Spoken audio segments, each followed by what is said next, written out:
नमस्कार दोस्तों जैसा कि आप सब जानते हैं आज से पार्लियामेंट का मॉनसून सेशन स्टार्ट होना था। ऑल्दो ये स्टार्ट हो चुका है लेकिन अभी भी यहाँ पर प्रॉपर तरीके से कोई भी बैठक नहीं हो पाई है क्योंकि लगातार स्थगित किया जा रहा है। ऑपोजिशन की कुछ मांग आ रही है, सरकार कुछ और कह रही है। यहाँ पर आप देखोगे दूसरी तरफ बहुत सारे जो कॉकरोच जनता पार्टी के लोग हैं, जो प्रोटेस्टर्स हैं, वो पार्लियामेंट की तरफ जाना चाह रहे हैं, अपनी मांग रखना चाह रहे हैं। ये आप देख सकते हो खबर यहाँ पर जो राहुल गांधी जी हैं उन्होंने कहा कि भारत में एक बहुत बड़ा आर्थिक संकट आने वाला है और दूसरी तरफ पीएम मोदी का उसको लेकर रिप्लाई आया। लेकिन सारे चीजों के बीच में एक चीज आपको समझनी है कि पार्लियामेंट में 5 बड़े नए बिल सरकार लाने जा रही है और इसीलिए हमारे लिए जरूरी है इसको बारे में जानना। स्पेशली एफसीआरए हो गया, सुप्रीम कोर्ट को लेकर क्या रिफॉर्म, वो सारी चीजें मैं आपको बताऊंगा इस वीडियो के अंदर। चलिए आगे बढ़ते हैं, लेकिन उससे पहले आप सबको बता दूं, अगर आप यूपीएससी की तैयारी कर रहे हैं स्टडी आईक्यू के साथ जुड़िए। कल 21 जुलाई लास्ट डेट है इसके अंदर एडमिशन लेने का, जिसके तहत प्रीलिम से लेकर इंटरव्यू तक की पूरी तैयारी आपको कराई जाएगी। 1-to-1 मेंटरशिप, टेस्ट सीरीज, बहुत सारे फीचर्स हैं। जो भी आपको जानकारी लेनी है, कोई डाउट है तो ये फोन नंबर दिया है, इस पर कॉल करिए, यूज करिए कोड अंकित लाइव मैक्सिमम डिस्काउंट के लिए। चलिए शुरुआत करते हैं। सबसे पहले देखते हैं कि हो क्या रहा है। देखिए जो मॉनसून सेशन है पार्लियामेंट का, ये आपका स्टार्ट हो चुका है। बताया जा रहा है it is expected to be one of the most significant legislative session in recent years, क्योंकि यहां पर सरकार एक तो 5 नए बड़े बिल्स इंट्रोड्यूस कर रही है जो मैं आपको बताऊंगा वीडियो में डिटेल से। और साथ ही साथ जो एजेंडा है सरकार का वो ये है टैक्सेशन, एमएसएमईज, एजुकेशन, जो फॉरेन फंडिंग है, उन सारी चीजों पर सरकार फोकस करने वाली है। अच्छा, इसके बारे में आपको और बताऊं उसके पहले, मॉनसून सेशन क्या होता है। देखो बेसिकली साल में हमारे पार्लियामेंट के द्वारा 3 सेशंस कंडक्ट किए जाते हैं। एक तो बजट सेशन जब बजट आता है जनवरी अप्रैल तक, फिर मॉनसून सेशन जब अभी मॉनसून का पीरियड चल रहा है जुलाई से अगस्त, और तीसरा विंटर सेशन ठंड के समय नवंबर और दिसंबर में आपको देखने को मिलता है। ऑल्दो ध्यान रखिएगा हमारे संविधान में कहीं पर भी ये सेशन का जिक्र नहीं है, ये इंपॉर्टेंट है। हमारे संविधान के अंदर बेसिकली आर्टिकल 85 है जो कहता है द प्रेसिडेंट समन्स पार्लियामेंट। तो एक प्रकार से प्रेसिडेंट भी वही करेंगे ना जो सरकार कहेगी। तो सरकार यहां पर जब भी सेशन बुलाना चाहती है वो बुला लेती है, लेकिन जनरली यहां पर ये 3 सेशन होता है। कई बार ऐसा होता है, स्पेशल मौका आता है जब सरकार यहां पर कुछ सेशंस रखती है। जैसे कि आपको याद होगा जीएसटी जब लाया गया था तो रात 12 बजे सेशन चल रहा था, तो वो आपको कई बार देखने को मिलता है। लेकिन हाँ, एक चीज इंपॉर्टेंट है, हमारे संविधान में ये कहा गया है कि 6 महीने से ज्यादा नहीं होना चाहिए गैप, मतलब 2 सेशंस के बीच में 6 महीने से ज्यादा का गैप नहीं होना चाहिए। तो इसीलिए 3 सेशन रखा ही इसी तरह से जाता है ताकि यहां पर ज्यादा गैप ना हो। अच्छा, ये जो सेशन है इस बार का वो इतना इंपॉर्टेंट क्यों बताया जा रहा है, क्योंकि इसमें सरकार अपना जो मेजर रिफॉर्म्स है उसको कंप्लीट करना चाह रही है। ऑपोजिशन कई सारे इश्यूज पर बात करना चाह रही है।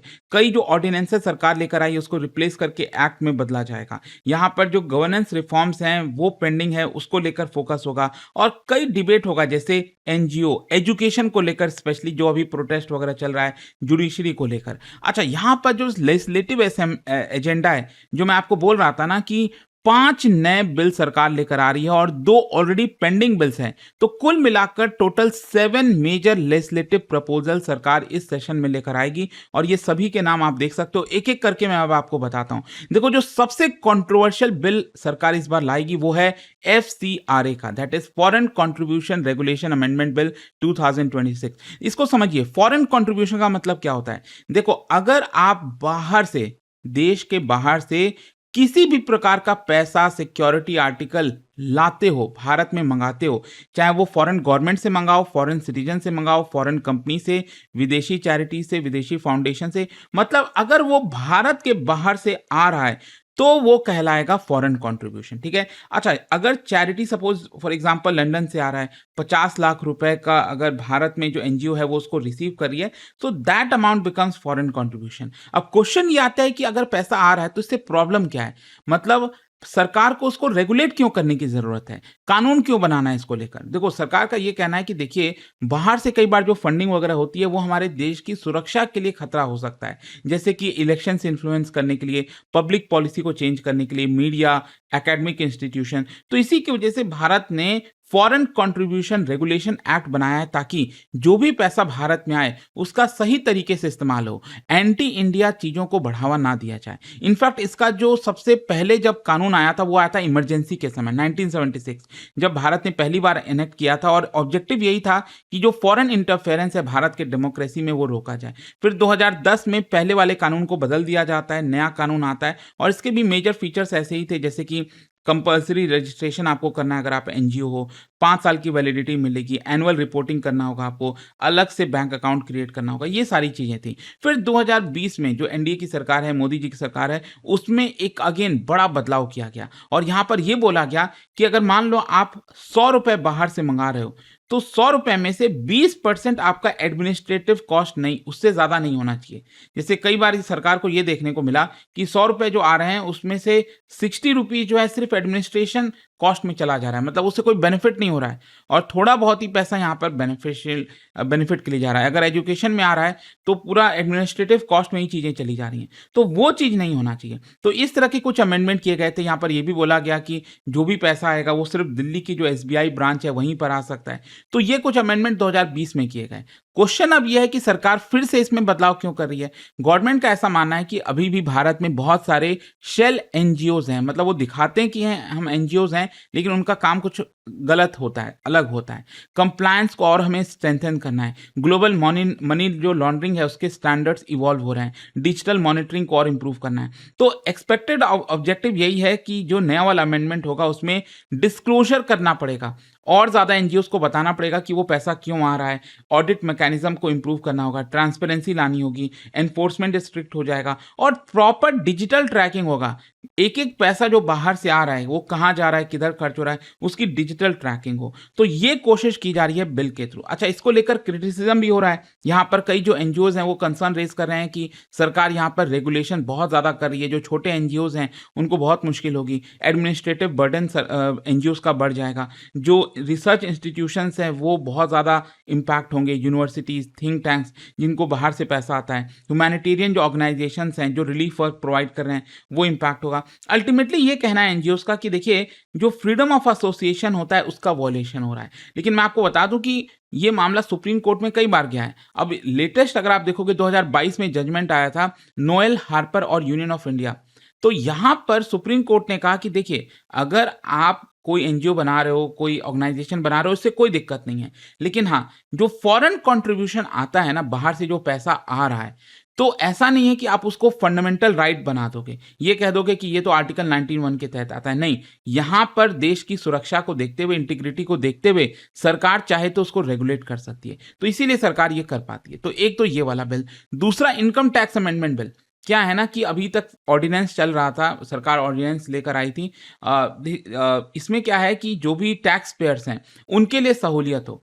तो क्योंकि ऑब्वियस सी बात है ऑर्डिनेंस क्या होता है कि वो लैप्स हो जाता है अगर आप कानून नहीं बनाओगे। तो सरकार यहाँ पर इनकम टैक्स अमेंडमेंट बिल ला रही है कानून बनाने के लिए और इसमें कोशिश यही है सरकार की कि जो टैक्स लॉज हैं उसको और सिंप्लीफाई किया जाए, कंप्लायंस इंप्रूव हो, लिटिगेशन कम हो जाए, बार बार मामला कोर्ट में ना जाए।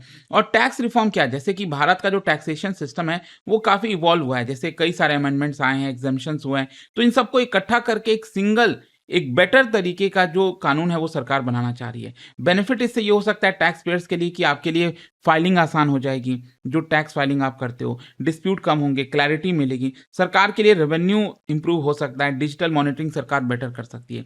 तीसरा जो अमेंडमेंट है वो है एमएसएमई डेवलपमेंट अमेंडमेंट बिल। अब एमएसएमई क्या है ना, देश के लिए एक बहुत बड़ा बैकबोन की तरह काम करती है। एम्प्लॉयमेंट, मैन्युफैक्चरिंग, एक्सपोर्ट, इनोवेशन, यहाँ पर बहुत सारे अभी चैलेंजेस हैं। जैसे क्रेडिट उतने अच्छे से नहीं मिल पाता, पेमेंट डिले होता है, टेक्नोलॉजी गैप्स हैं, बहुत सारे प्रॉब्लम्स हैं। तो ऑब्जेक्टिव यही है कि इसमें सुधार लाया जाए। फॉर एग्जांपल, एक तो जो स्केलिंग है वो एनकरेज हो। जैसे मान लो जो अमेंडमेंट सरकार ला रही है उसके तहत जो बिजनेस है वो ग्रो हो सके डिस्पाइट गवर्नमेंट सपोर्ट दे या ना दे। कई बार गवर्नमेंट हो सकता है उतना सपोर्ट नहीं दे पाए, लेकिन उसके बावजूद भी एमएसएमई फेल नहीं होनी चाहिए। तो एक तो ये कोशिश अमेंडमेंट के तहत। दूसरा क्या है कि पेमेंट मैकेनिज्म और बेटर किया जा रहा है। जो बड़े-बड़े कंपनीज़ हैं ना, जो छोटे कंपनी से सर्विसेज़ लेते हैं, वो कई बार पेमेंट को डिले कर देते हैं, तो वो डिले नहीं होना चाहिए। फिर क्रेडिट आसान हो सके, यहाँ पर मुद्रा और बाकी के जो इनिशिएटिव सरकार ली है, उसके साथ ये कॉम्प्लीमेंट करेगा और साथ ही साथ कंप्लायंस यहाँ पर कम हो जाएँगी। तो एमएसएमईज़ को फ़ायदा पहुँचाने के लिए सरकार यहाँ पर कुछ कर रही है। फिर नेक्स्ट जो बिल है वो है registration of births and deaths amendment.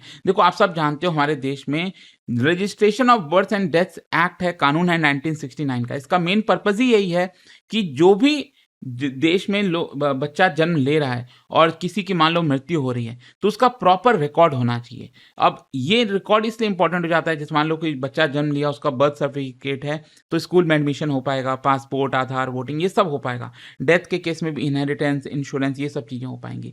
तो अब इसको पूरी तरह से डिजिटलाइज किया जा रहा है, पूरे देश भर में प्रॉपर डिजिटल रिकॉर्ड हो। अब इससे बहुत फ़ायदे होंगे, यहाँ पर गवर्नेंस डेटाबेस इंक्रीज़ हो जाएगा, डेमोग्राफिक इंक्रीज़, जो इन्फॉर्मेशन है वो एक्यूरेट मिलेगा। सरकार को बार-बार सर्वे नहीं कराना पड़ेगा, हमें पता रहेगा कितने लोग हैं, क्या हैं, किस उम्र के हैं। फिर इसके अलावा सुप्रीम कोर्ट में एक बड़ा बदलाव किया जा रहा है। क्या है ना कि हमारे देश, अगर आप देखोगे, वर्ल्ड का लार्जेस्ट जुडिशियल केस लोड आपको हमारे यहाँ मिलेगा। अब गवर्नमेंट प्रपोज ये कर रही है कि जो सुप्रीम कोर्ट जजों की स्ट्रेंथ है उसको बढ़ाया जाए। जैसे कि अभी अगर आप देखोगे, चीफ जस्टिस ऑफ इंडिया अगर आप मिला दो, तो टोटल जो सुप्रीम कोर्ट जजेस की स्ट्रेंथ है वो 34 है। अब इसको बढ़ाकर 38 कर दिया जाएगा। तो basically constitutional cases, criminal appeals, commercial dispute, बहुत सारी चीजें हैं। तो जिस तरह से नंबर ग्रो हो रहा है, इसीलिए यहाँ पर जजों की संख्या भी जरूरी हो जाती है। तो जजों की संख्या इंप्रूव होने से हो सकता है कैपेसिटी बढ़ेगी, अपॉइंटमेंट यहाँ पर देखने को मिलेगा, इंफ्रास्ट्रक्चर, बहुत सारी चीजें इंप्रूव हो सकती हैं। देखते हैं यहाँ पर किस तरह से ये आगे बढ़ता है। फिर इसके अलावा विकसित भारत शिक्षा अधिष्ठान बिल, इसमें क्या कर रही है सरकार, जो हायर एजुकेशन में गवर्नेंस है उसको बेटर करने की कोशिश कर रही है। ऑल्दो सरकार का कहना है कि जो प्राइमरी एजुकेशन वगैरह है, न्यू एजुकेशन पॉलिसी, उसके तहत हम उसको तो बेटर कर पा रहे हैं, लेकिन जो हायर एजुकेशन है उस पर भी हमें फोकस करने की जरूरत है। तो उसको लेकर एक स्पेसिफिक बिल आ रहा है। अभी देखो क्या है ना कि बिल के बारे में भी बहुत सारी जानकारी है नहीं, क्योंकि जब सरकार पार्लियामेंट में जब इसको इंट्रोड्यूस करेगी तब हमें एग्जैक्ट चीजें और पता लग पाएंगी। तो ओवरऑल देखो क्या है ना कि ये जो सेशन है, मॉनसून सेशन, इसमें बहुत सारे पॉलिटिकल इश्यूज आपको देखने को मिलेगा। अभी नीट की कंट्रोवर्सी, सोनम वांगचुक जी का जो प्रोटेस्ट है, राम मंदिर में जो चोरी हुई, डोनेशन कंट्रोवर्सी, तो ये सारी चीजों को लेकर बहस होगी पार्लियामेंट में। अब देखना है कि क्या सरकार मानेगी, नहीं मानेगी, जो अपोजिशन पार्टी है वो क्या करती है। देखो, आज मैं देख रहा था सुबह 11 बजे जब सेशन स्टार्ट हुआ, उसको कुछ ही देर बाद स्थगित कर दिया गया, फिर वापस से 12 बजे स्थगित कर दिया गया। तो सेशन चल ही नहीं पा रहा है, कब चलेगा, नहीं चलेगा। यहां पर इनफैक्ट आप सब जानते हो, सोनम वांगचुक जी इस समय सफदरजंग हॉस्पिटल में हैं। उनका ये कहना है कि देखिए, मुझसे आके कोई मिले और ये कहे कि जो पार्लियामेंट है उसमें इसको लेकर डिस्कशन होगा, एजुकेशन को लेकर कैसे चीज़ों को रोकी जाएंगी, तो मैं यहाँ पर अपना हंगर स्ट्राइक खत्म कर दूंगा। वैसे मैं आपको एक चीज़ बता दूं, यहाँ पर जो सौरभ दास हैं, जो सीजेपी के से जुड़े हुए हैं, उनका ये कहना है कि फाइनली सरकार ने कॉकरोच जनता पार्टी को अप्रोच किया है और उनसे मिलना चाह रहे हैं। और यहाँ पर मैं बता दूं, जेपी नड्डा जी वो कॉकरोच जनता पार्टी से मिलेंगे, उन्होंने कंफर्म कर दिया है यहाँ पर सौरभ दास ने कि वो मिलने जा रहे हैं। ऑल्दो इनका कहना है कि हमारा हंगर स्ट्राइक जारी रहेगा, हम जो भी प्रोटेस्ट कर रहे हैं वो करते रहेंगे। ऑल्दो मैं आपको एक और चीज़ बता दूं, जो अभिजीत दिपके, उन्होंने भी हंगर स्ट्राइक स्टार्ट कर दिया था, उन्होंने उसको खत्म कर दिया है, क्योंकि उनका कहना है कि सोनम वांगचुक जी रिक्वेस्ट कर रहे थे तो मैंने खत्म कर दिया। बाकी बहुत सारी चीजें चल रही हैं, कोई भी अगर लेटेस्ट अपडेट होगा, इंपॉर्टेंट होगा, मैं आपको जरूर बताऊंगा। जाने से पहले एक बहुत ही इंटरेस्टिंग क्वेश्चन, क्या बता सकते हो इनमें से कौन से पावर्स स्पेसिफिकली एक्सक्लूसिव राज्यसभा के लिए हमारे देश में, हमारे जो पार्लियामेंट है उसमें राज्यसभा के पास कौन सा एक्सक्लूसिव पावर है, इनमें से आपको बताना है। उसका जो राइट आंसर आप सब जानते हैं, मेरे इंस्टाग्राम पर तो मिलेगा ही, वहां पर अगर आप नहीं, कोई बात नहीं, टेलीग्राम से ले सकते हैं इसका सही उत्तर। और दोस्तों, जैसा मैंने आपको बताया, अगर आप यूपीएससी की तैयारी कर रहे हैं, किसी भी साल की प्रिपरेशन करना चाहते हैं, कल 21 जुलाई लास्ट डेट है इसमें एडमिशन लेने का। इसमें प्रीलिम से लेकर इंटरव्यू तक की तो पूरी तैयारी कराई जाती है, लेकिन बहुत सारे जो फीचर्स हैं, जैसे 1-to-1 mentorship, structured classes, revision, test series, in fact 18 books का पूरा सेट भी आपके घर पर भेजा जाता है। कोई भी अभी भी डाउट है, आपको प्रॉब्लम है, तो ये फोन नंबर दिया है, इस पे कॉल करिए, यूज करिए कोड अंकित लाइव मैक्सिमम डिस्काउंट के लिए। स्टडी IQ IAS, आपका सिलेक्शन हमारा मिशन।